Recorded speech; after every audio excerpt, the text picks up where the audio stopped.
لکھنؤ میں ایک بے گناہ امام کا قتل ہو،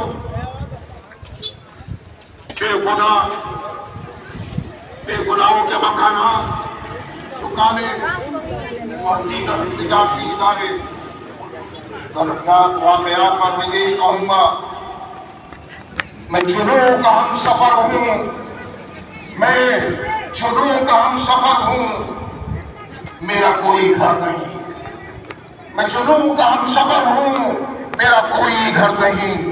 آج یہ حالات ہے میوات کے مسلمانوں کے، بے گھر ہیں، چلوڑیوں کے نظر ہو گئے، بلڈوزر چلا دیا گیا، تباہ کر دیا گیا، کیا بچا ان کے پاس؟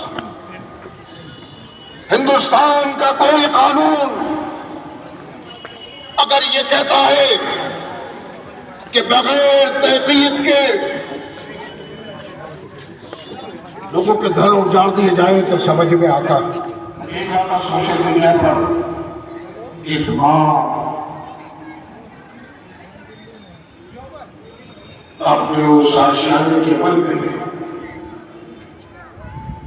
چھوٹی موٹی چیزیں تلاش کر رہی ہیں کہ مل جائے، کوئی چارہ نہیں مل جائے کہ میں اپنے بچوں کو اڑا کر رات کو اس آسمان کے نیچے سو سکوں۔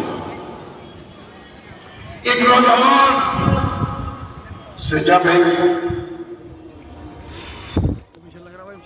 انسان کا خون کہاں ہے؟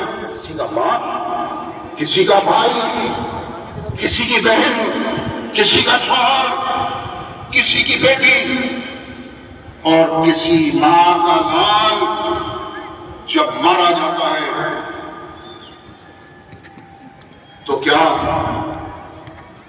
ان شر پسندوں نے یہ سوچا ہے، ان درندوں نے یہ سوچا ہے، احساس ہو رہی ہے، تڑپ رہی ہے، بلک رہی ہے، آنسو نکل رہے ہیں، کیا کوئی فرق اس ہندو ماں کی آنکھوں کے آنسوؤں میں اور مسلمان ماں کی آنکھوں کے آنسوؤں میں تو فرق ہوتا ہے؟ اس سوال میں ان شر پسندوں سے پتا چلتا ماں تو ماں ہے، وہ ہندو کی ماں ہو یا مسلمان بیٹے کی ماں ہو، لیکن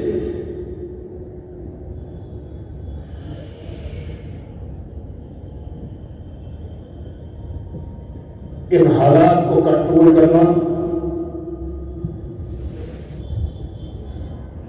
اور ان حالات کو سنبھالنا، اس نفرت کو ختم کرنا نہ میرے ہاتھ میں ہے نہ آپ کے ہاتھ، یہ حکومت کے ہاتھ میں، یہ حکومت کے ہاتھ میں ہے۔ میرے عزیز بزرگوں نوجوانوں، وہ ہندو ہو یا مسلمان، اب اس نفرت کے ماحول سے پریشان ہو چکے ہیں۔ اب کیا رہ گیا؟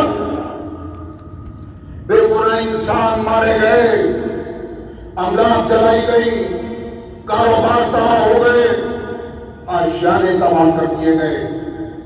اب ان تمام حالات کا حل جیسے میں نے آپ سے عرض کیا کہ حکومت کے پاس،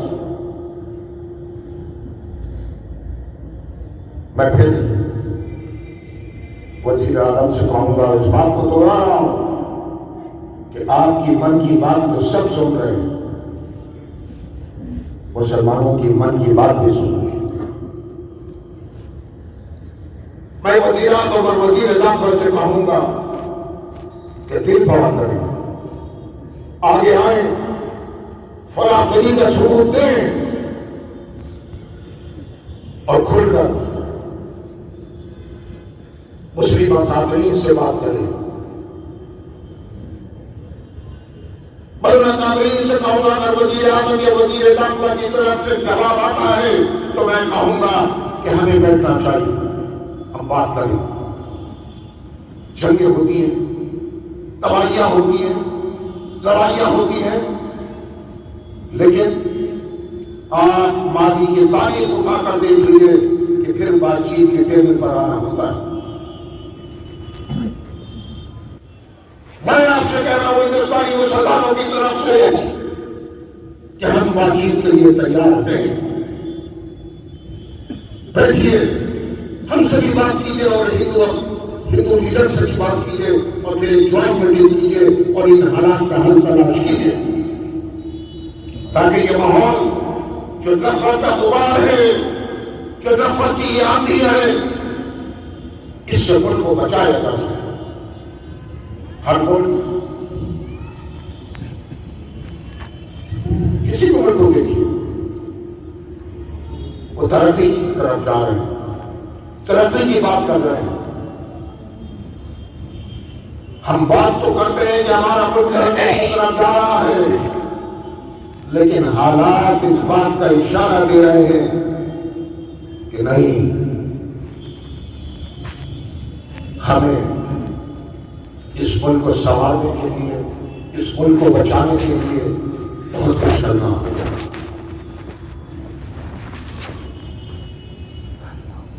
آپ جیتیے الیکشن اپنی پرفارمنس پہ، اپنے کام پر۔ ماضی میں بھی حکومتیں بنی ہیں، مسز کی بنی ہیں، لیکن اس طرح نفرت کا ماحول بنا کر ملک میں الیکشن ہوئی کسی طرح مناسب نہیں۔ ملک کو بچانا ہوگا، ملک کے عوام کو بچانا ہوگا، ملک کے ہندوؤں کو، ملک کے مسلمانوں کو، ملک کے سکھوں کو، ملک کے عیسائیوں کو بچانا ہوگا۔ وزیر اعظم، میں پھر کہوں گا کہ بات چیت کے ذریعے، باہمی بات چیت کے ذریعے